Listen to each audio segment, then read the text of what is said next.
اعوذ باللہ من الشیطان الرجیم بسم اللہ الرحمن الرحیم۔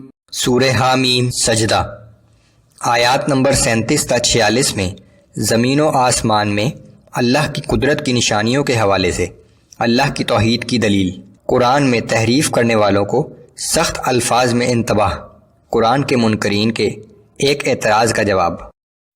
اعوذ باللہ من الشیطان الرجیم ومن آیاته الليل والنهار والشمس والقمر لا تسجدوا للشمس ولا للقمر واسجدوا لله الذي خلقهن إن كنتم إياه تعبدون۔ رات اور دن، سورج اور چاند سب اس کی نشانیوں میں سے ہیں، تم نہ سورج کو سجدہ کرو نہ چاند کو، بلکہ اس اللہ کو سجدہ کرو جس نے ان سب کو پیدا کیا، اگر واقعی تم اس کی بندگی کرتے ہو۔ فَإِنِ اسْتَكْبَرُوا فَالَّذِينَ عِندَ رَبِّكَ يُسَبِّحُونَ لَهُ بِاللَّيْلِ وَالنَّهَارِ وَهُمْ لَا يَسْأَمُونَ۔ یہ آیت سجدہ ہے، یہاں سجدہ کر لیجئے۔ اگر پھر بھی یہ لوگ سرتابی کریں تو انہیں نظر انداز کر دیجئے کہ وہ فرشتے جو آپ کے رب کے مقرب ہیں، وہ شب و روز اللہ کی تسبیح بیان کرتے ہیں اور ذرا نہیں تھکتے۔ وَمِنْ آيَاتِهِ أَنَّكَ تَرَى الْأَرْضَ خَاشِعَةً فَإِذَا أَنزَلْنَا عَلَيْهَا الْمَاءَ اهْتَزَّتْ وَرَبَتْ۔ اور اس کی قدرت کی نشانیوں میں سے ایک نشانی یہ بھی ہے کہ تم زمین کو دیکھتے ہو کہ وہ خشک اور بنجر پڑی ہے، پھر جب ہم اس پر پانی برساتے ہیں تو وہ تر و تازہ ہو کر ابھرنے لگتی ہے۔ ان الذی احیاها لمحیی الموتى انه على كل شیء قدیر۔ بے شک جس طرح اس نے اس زمین کو زندہ کر دیا، اسی طرح وہ مردوں کو زندہ کرے گا، کچھ شک نہیں کہ وہ ہر چیز پر پوری طرح قادر ہے۔ ان الذين يلحدون في آياتنا لا يخفون علينا۔ بلا شبہ جو لوگ ہماری آیات میں تحریف کرنے اور ان کا غلط مفہوم نکالنے کی کوشش کرتے ہیں، وہ ہم سے چھپے ہوئے نہیں ہیں۔ افمن يلقى في النار خير ام من يأتي آمنا يوم القيامة اعملوا ما شئتم انه بما تعملون بصير۔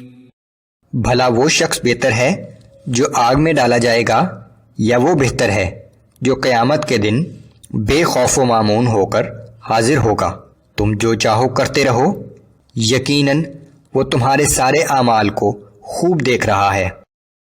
ان الذين كفروا بالذكر لما جاءهم وانه لكتاب عزيز۔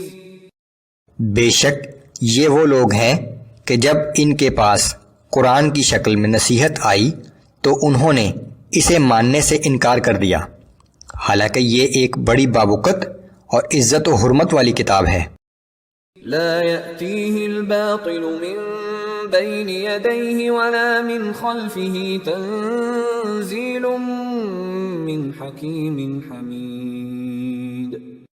اس کتاب میں باطل کسی پہلو اور کسی جہت سے تحریف نہیں کر سکتا، یہ تو اس اللہ کی طرف سے نازل کی ہوئی کتاب ہے جو بڑی حکمت والا ہے اور لائق حمد و ثنا ہے۔ ما يقال لك الا ما قد قيل للرسل من قبلك ان ربك لذو مغفرة وذو عقاب الیم۔ اے پیغمبر صلی اللہ علیہ وآلہ وسلم، آپ کے بارے میں بھی وہی کچھ کہا جا رہا ہے جو آپ سے پہلے رسولوں کے بارے میں کہا گیا، بے شک آپ کا رب بڑی مغفرت کرنے والا لیکن دردناک عذاب دینے والا بھی ہے۔ وَلَوْ جَعَلْنَاهُ قُرْآنًا أَعْجَمِيًّا لَقَالُوا لَوْلَا فُصِّلَتْ آيَاتُهُ أَأَعْجَمِيٌّ وَعَرَبِيٌّ۔ اور اگر ہم اس قرآن کو غیر عربی زبان میں بنا کر بھیجتے تو پھر یہ لوگ کہتے کہ اس کی آیات کی ہماری زبان میں وضاحت کیوں نہیں کی گئی۔ یہ عجیب بات ہے کہ کلام اجمی اور رسول عربی۔ قُلْ هُوَ لِلَّذِينَ آمَنُوا هُدًى وَشِفَاءٌ وَالَّذِينَ لَا يُؤْمِنُونَ فِي آذَانِهِمْ وَقْرٌ وَهُوَ عَلَيْهِمْ عَمًى۔ آپ کہہ دیجئے کہ ایمان والوں کے لیے یہ قرآن سراسر ہدایت اور شفا ہے، لیکن جو لوگ ایمان نہیں رکھتے ان کے کانوں کے لیے گرانی ہے اور یہ ان کی آنکھوں کے حق میں تاریکی ہے۔ أولئك ينادون من مكان بعيد۔ ان کا حال ایسا ہے کہ جیسے انہیں دور سے پکارا جا رہا ہو، اور نہ وہ سن رہے ہوں اور نہ انہیں کچھ نظر آ رہا ہو۔ وَلَقَدْ آتَيْنَا مُوسَى الْكِتَابَ فَاخْتُلِفَ فِيهِ وَلَوْلَا كَلِمَةٌ سَبَقَتْ مِنْ رَبِّكَ لَقُضِيَ بَيْنَهُمْ۔ اور بلا شبہ ہم نے موسیٰ کو بھی کتاب عطا کی تھی، پھر اس کتاب میں بھی اختلاف پیدا ہو گیا، اور اگر آپ کے رب کی ایک بات پہلے ہی سے مقدر نہ ہو چکی ہوتی تو ان کے مابین فیصلہ ہو چکا ہوتا۔ وَإِنَّهُمْ لَفِي شَكٍّ مِّنْهُ مُرِيبٍ۔ اور یہ کفار مکہ بھی قرآن کی طرف سے ایک ایسے ہی شک میں مبتلا ہیں جس نے انہیں تردد میں ڈال رکھا ہے۔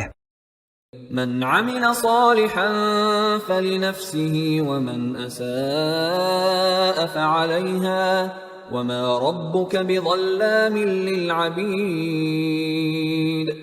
اور جو شخص نیک عمل کرتا ہے تو وہ اپنے ہی فائدے کے لیے کرتا ہے، اور جس نے برائی کی تو اس کا وبال بھی اسی پر ہوگا، اور آپ کا رب اپنے بندوں پر ظلم کرنے والا نہیں ہے۔